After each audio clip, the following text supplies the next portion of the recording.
Assalamualaikum warahmatullahi wabarakatuh. Bismillahirrahmanirrahim. Topik pembicaraan kita pada hari ini adalah konsep pakaian Melayu.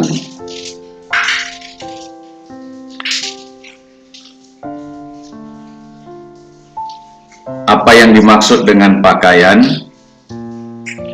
Pakaian adalah barang apa yang dipakai. Itu menurut Kamus Besar Bahasa Indonesia.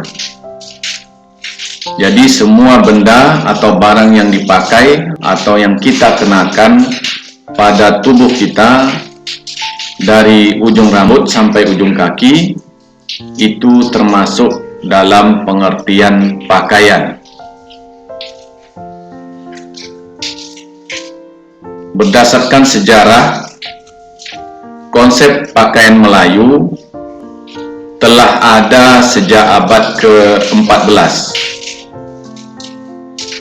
Ini tertera di dalam teks sastra Melayu Lama.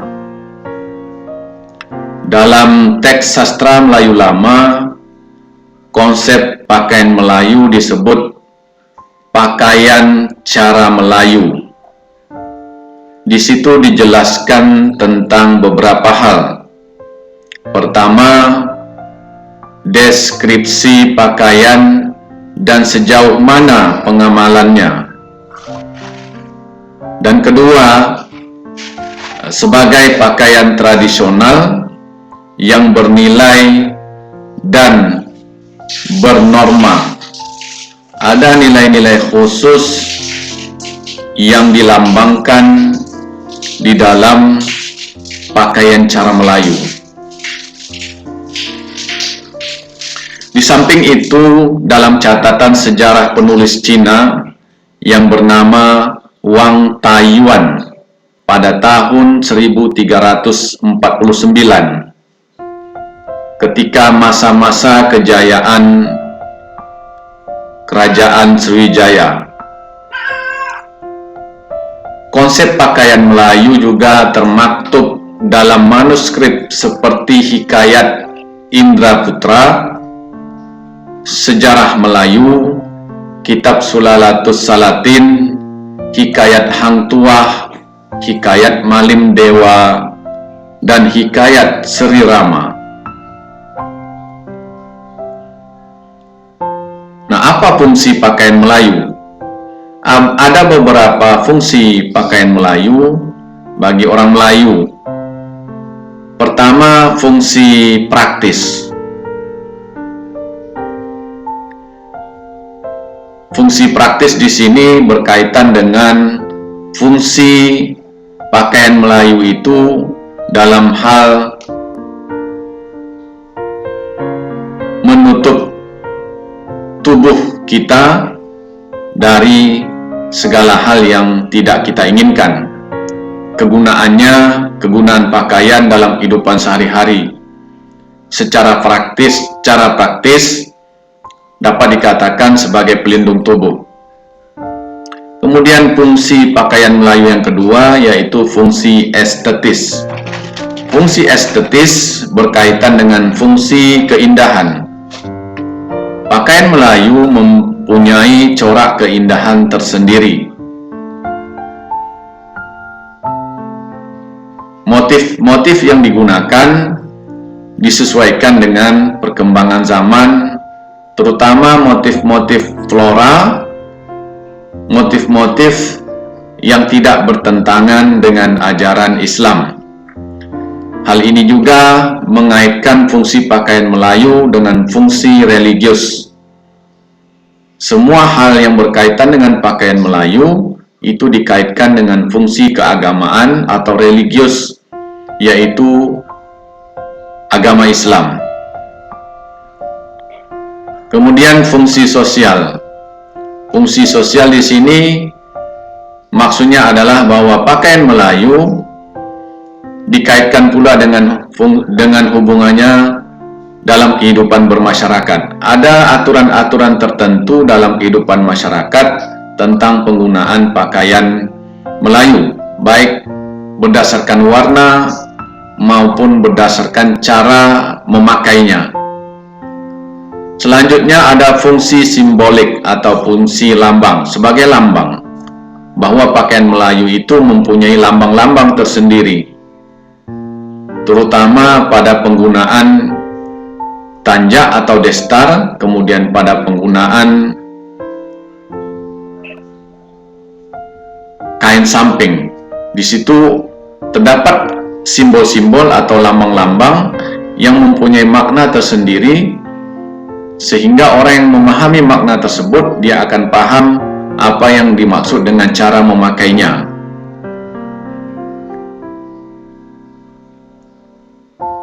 Dalam berpakaian, orang Melayu mempunyai etika tersendiri. Di dalam tunjuk ajar dikatakan, adat memakai pada yang sesuai, adat duduk pada yang elok, adat berdiri tahukan diri. Artinya menggunakan atau memakai pakaian bagi orang Melayu harus sesuai, harus elok, dan pandai menjaga diri. Sehubungan dengan hal tersebut, ada beberapa asas sesuai yang dikemukakan oleh budayawan Riau, Tenas Effendi. Beliau mengatakan ada 5 azas sesuai di dalam memakai pakaian Melayu, yaitu azas sesuai pakaiannya, azas sesuai memakainya, azas sesuai cara memakainya, kemudian azas sesuai tempat memakainya, dan azas sesuai menurut adat.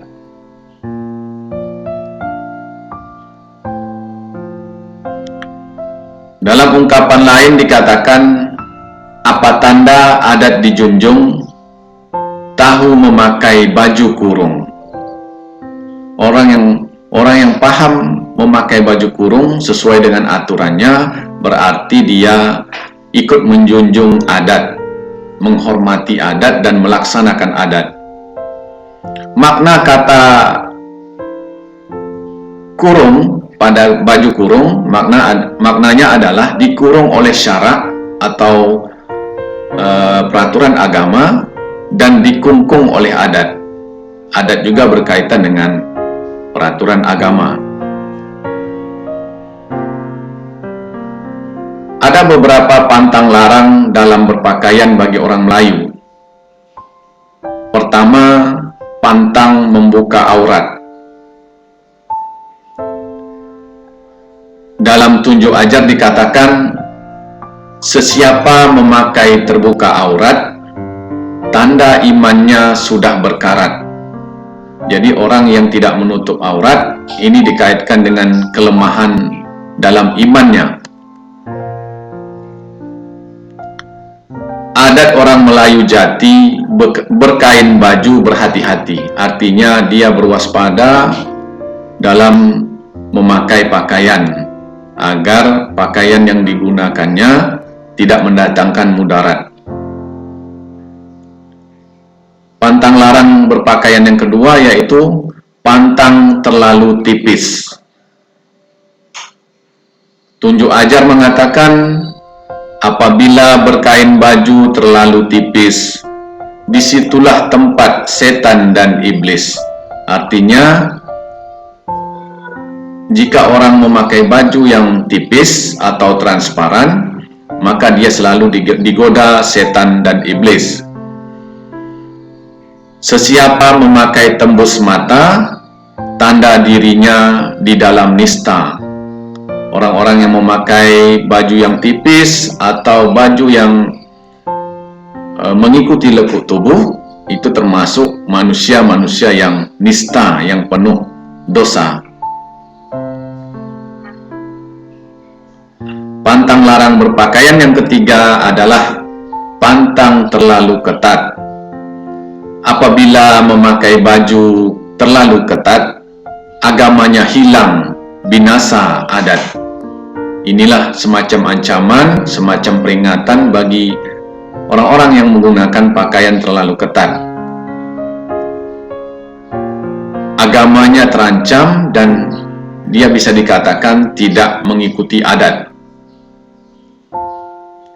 Tanda Melayu memegang adat, pantang sekali berbaju ketat. Nah, orang-orang yang kuat memegang adat yang sesuai dengan syariat Islam, maka dia akan memantangkan dirinya, menabuhkan dirinya agar tidak menggunakan pakaian yang ketat. Pantang larang berpakaian yang berikutnya, yang keempat adalah pantang mengada-ada. Maksudnya, pantang membuat dan memakai pakaian Melayu dengan tidak mengacu pada 3 pantangan di atas. Jadi, pantang mengada-ngada ini maksudnya orang yang mengada-ada itu adalah orang yang tidak memperhatikan pantang membuka aurat, tidak memperhatikan pantang terlalu tipis, tidak memperhatikan pantang terlalu ketat. Jadi mereka disebut mengada-ngada. Makanya dalam pantangan larang, orang Melayu pantang sekali menggunakan pakaian yang mengada-ada. Berikutnya yang kelima, pantang larang berpakaian Melayu, yaitu pantang memandai-mandai. Pantang memandai-mandai di sini bermaksud bahwa pantang bagi orang Melayu membuat dan memakai dengan sesuka hati. Apabila baju Melayu dibuat dengan sesuka hati dan dipakai sesuka hati, tidak pada tempatnya, maka itu sangat dilarang bagi orang-orang Melayu.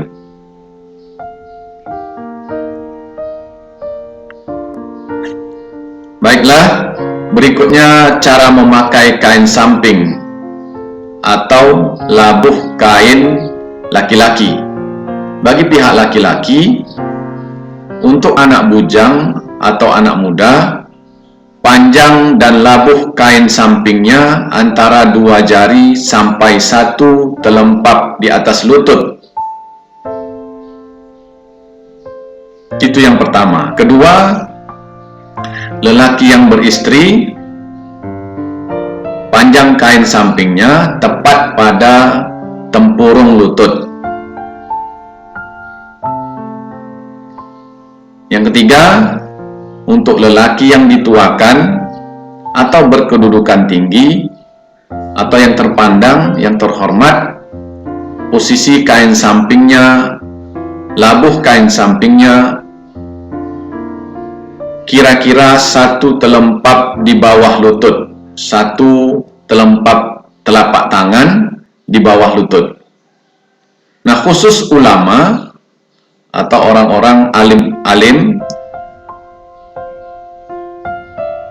posisi labuh kain sampingnya adalah lebih kurang 2 telempap tangan, 2 telempap telapak tangan di bawah lutut.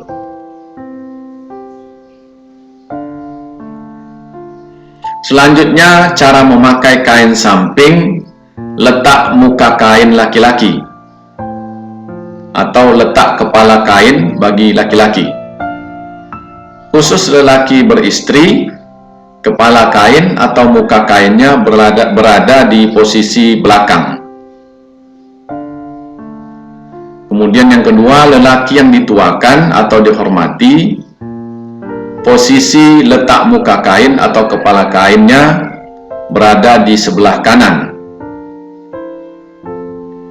Dan yang ketiga, khusus lelaki yang duda, posisi letak muka kain atau kepala kainnya di sebelah kiri.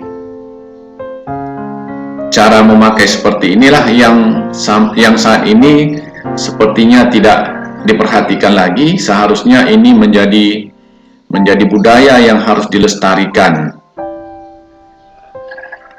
Baiklah, kalau tadi cara memakai kain samping untuk kaum lelaki, sekarang kita lanjutkan cara memakai kain samping khusus perempuan. Yang pertama, letak muka kain perempuan. letak muka kain atau kepala kain bagi kaum perempuan. Pertama, untuk anak dara atau gadis, muka atau kepala kain terletak di bagian depan. Kemudian yang kedua, perempuan bersuami, muka atau kepala kain posisinya di bagian belakang. Selanjutnya yang ketiga, bagi istri orang-orang patut terkemuka, orang terpandang, terhormat, posisi muka atau kepala kainnya terletak di bagian kanan. Sedangkan bagi perempuan yang sudah janda, posisi kepala kainnya atau muka kainnya di sebelah kiri. Nah, ini simbol-simbol yang seharusnya diperhatikan. Di samping itu, pakaian Melayu juga dikaitkan dengan simbol-simbol warna yang mengungkapkan tentang status sosial. Disinilah letak fungsinya pakaian Melayu sebagai fungsi sosial. Pakaian Melayu berwarna putih itu melambangkan simbol ulama, kesucian, orang-orang alim. Kemudian warna kuning merupakan daulat, tuah, marwah, kekuasaan, kerajaan. Pakaian berwarna hijau dan biru itu melambangkan orang terkemuka, orang-orang terpandang, orang-orang yang dihormati. Sementara pakaian hitam melambangkan adat dan hulu balang atau keperkasaan seseorang. Terakhir, berwarna merah itu melambangkan rakyat, orang-orang ramai, orang-orang awam. Nah, dalam kehidupan sehari-hari, pakaian Melayu memiliki beberapa jenis. Di antaranya adalah pakaian harian, pakaian resmi, pakaian adat, pakaian nikah, pakaian agama. Semua jenis pakaian tersebut berorientasi kepada nilai-nilai Islam. Namun demikian, seiring dengan kemajuan zaman, maka pakaian Melayu mengalami pengaruh-pengaruh negatif. Tradisi berpakaian bangsa kita dipengaruhi oleh unsur-unsur negatif. Apa saja unsur-unsur negatif tersebut? Pertama, berkaitan dengan budaya Barat. Orang-orang Barat melakukan budaya-budaya Barat itu jauh berbeda dengan budaya-budaya kita di Timur, khususnya orang-orang Melayu yang berorientasi pada agama Islam. Nah, budaya-budaya Barat yang masuk ke negara kita itu sedikit banyak mempengaruhi anak-anak muda kita, mempengaruhi bangsa kita, mempengaruhi orang-orang Melayu dengan sistem budaya yang mereka bawa ke negara kita.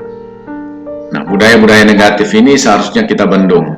Kemudian munculnya teknologi yang semakin pesat, yang semakin canggih, terutama teknologi komunikasi informasi. Selanjutnya, pengaruh negatif ini adalah pengaruh dari penjajahan model baru. Penjajahan model baru yang saya maksudkan di sini adalah penjajahan non-fisik. Orang-orang Barat atau Eropa tidak lagi menjajah dengan model fisik, tetapi mereka menjajah melalui nilai-nilai budaya. Mereka buat rancangan-rancangan pakaian yang dibungkus dengan konsep-konsep modern secara teori, tetapi secara praktisnya menurut kebudayaan kita bahwa konsep-konsep pakaian mereka itu merupakan konsep-konsep pakaian jahiliyah, dan ini merupakan penjajahan model baru. Faktor selanjutnya yang keempat adalah kurangnya ilmu. Maka kita sebagai orang-orang Melayu harus terus menimba ilmu tentang hal-hal yang negatif, tentang hal-hal yang positif, tentang hal-hal yang berkaitan dengan nilai-nilai positif pakaian Melayu yang harus kita lestarikan, yang harus kita jaga hingga ke akhir zaman. Demikianlah penjelasan saya tentang konsep pakaian Melayu. Mudah-mudahan penjelasan ini memberikan manfaat bagi kita semua. Alhamdulillah. Assalamualaikum warahmatullahi wabarakatuh.